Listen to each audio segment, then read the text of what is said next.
Welcome friend, my self अनुराग कुमार और मैं अपने यूट्यूब चैनल आलोक ट्यूटोरियल में आपका स्वागत करता हूं।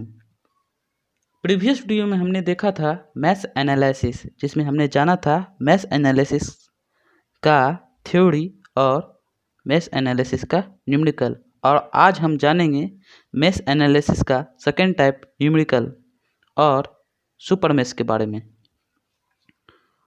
और आज हम आपके सारे डॉट क्लियर करना चाहेंगे मैथ एनालिसिस का।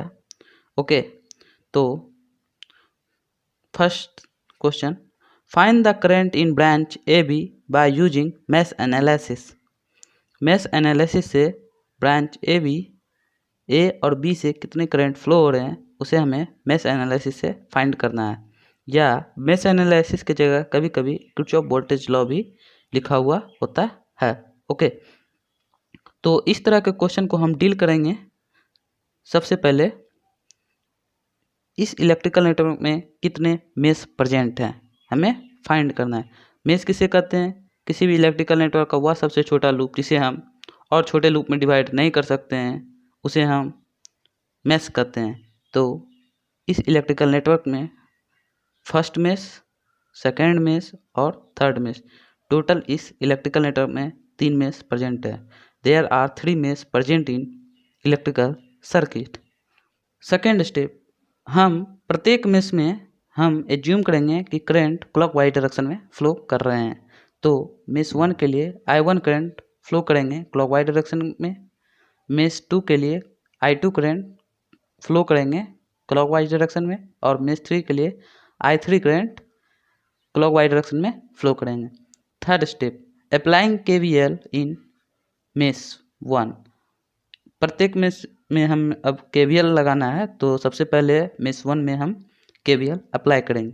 तो चूँकि करंट I1 फ्लो कर रहे हैं लोअर पोटेंशियल से हायर पोटेंशियल की ओर, तो वोल्टेज राइज होंगे, जिसे हम पॉजिटिव साइन से डिनोट करेंगे +30 वोल्ट। ओके, अब यहाँ पर रेजिस्टेंस लगा हुआ है तो वोल्टेज ड्रॉप होंगे। तो सबसे पहले हम यहाँ निगेटिव साइन लगा देंगे। जहाँ भी रेजिस्टेंस रहेगा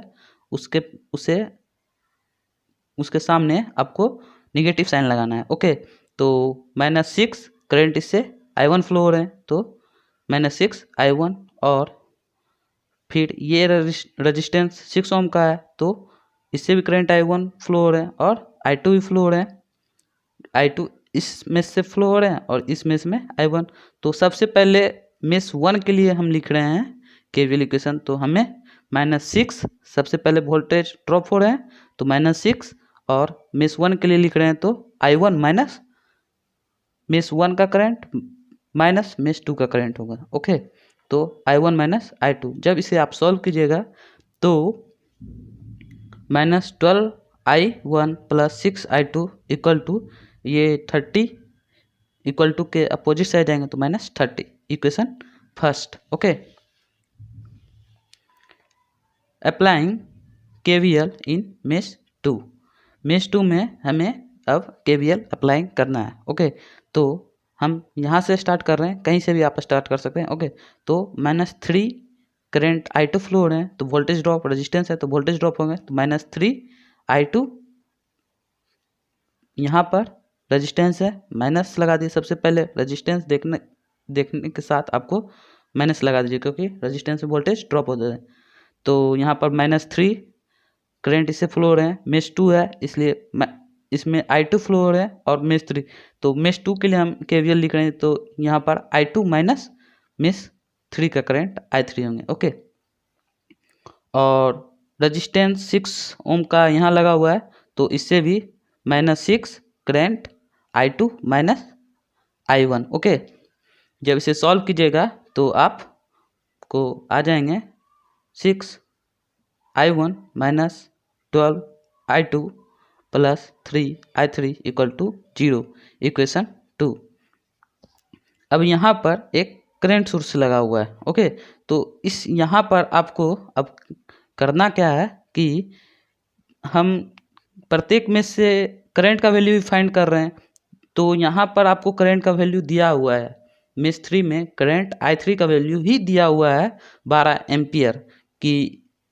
मेश 3 में current 12 ampere anti clockwise direction में दिया हुआ है, तो इसे आपको क्लॉकवाइज डायरेक्शन में लिखना है। तो I3 इक्वल टू हो जाएंगे हमारा -12 एम्पियर, क्योंकि एंटी क्लॉकवाइज डायरेक्शन में 12 एम्पियर दिया हुआ है, तो इसे क्लॉकवाइज डायरेक्शन में करने के लिए हमें नेगेटिव साइन लगाना पड़ेगा और -12 एम्पियर, क्योंकि एज्यूम किया I3 क्लॉकवाइज डायरेक्शन में फ्लो कर रहे हैं, इसलिए हमें -12 एम्पियर लिखे। और अब इस इक्वेशन को हम इक्वेशन I3 का वैल्यू यहाँ पर हम पुट कर देंगे। तो putting the value of I3 equal to -12 ampere in equation 2। Okay, तो जब हम इस इक्वेशन में अपना I3 का वैल्यू यहाँ पुट कर देंगे तो हमें एक नया इक्वेशन आएगा जो कि होंगे -6I1 -12I2 इक्वल टू 36। यहाँ पर I3 का वैल्यू हमने रख दिए थे -12 एम्पियर। ओके, तो इक्वेशन 2 हो जाएंगे। और हमारा अब मेन इक्वेशन हो गया इक्वेशन फर्स्ट। ये इक्वेशन यहाँ पर पुट कर दे तो एक नया इक्वेशन आया है हमारा जो कि इक्वेशन 2 है। ठीक है, तो अब सॉल्व करेंगे हम इक्वेशन 1 एंड 2 को। सॉल्विंग इक्वेशन 1 एंड 2, तो करंट 1 का वैल्यू आएंगे हमारा 1.333 एम्पियर। करंट 1 I1 का वैल्यू आएंगे हमारा 1.33 एम्पियर। और करंट 2 I2 का वैल्यू आएंगे हमारा -2.33 एम्पियर। ओके, तो और I3 का वैल्यू हमें पता है -12 एम्पियर। ओके, अब हमें करंट फाइंड करना है ए से बी करंट फाइंड करना है।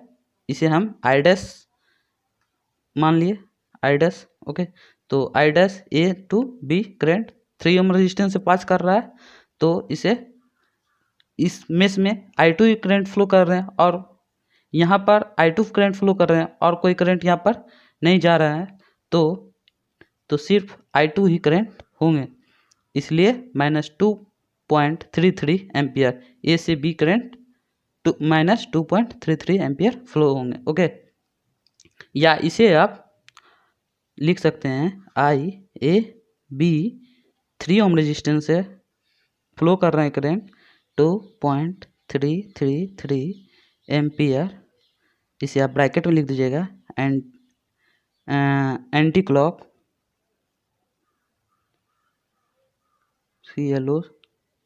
एंटी क्लॉक वाइज डायरेक्शन में ओके, इसे आप लिख दीजिएगा एंटी क्लॉकवाइज डायरेक्शन। ये भी आपका आंसर होंगे सकते हैं और ये भी आंसर हो जाएंगे। ओके, ये जो हमने इक्वेशन फर्स्ट और इक्वेशन सेकंड लिखा है, इसे चेक करने का तरीका है कि इक्वेशन सही है या गलत। तो जैसे हम मेश 1 के लिए इक्वेशन लिखे हैं, तो ये करंट I1 हमेशा हमारा निगेटिव होगा। ओके, और मेश 2 का करंट पॉजिटिव होंगे। जैसे एक और एग्जांपल, मेश 2 के लिए हम इक्वेशन लिखे हैं, तो I2 करंट हमारा हमेशा निगेटिव होंगे और इसके पास का जो करंट है I1 और I3 ये हमारा पॉजिटिव होंगे। हमारा I2 निगेटिव है और ये I1 और I3 ये दोनों पॉजिटिव है। इस तरह से हम चेक कर सकते हैं कि ये सही है या गलत। Thank you watching this video. Please like subscribe my channel. Thank you.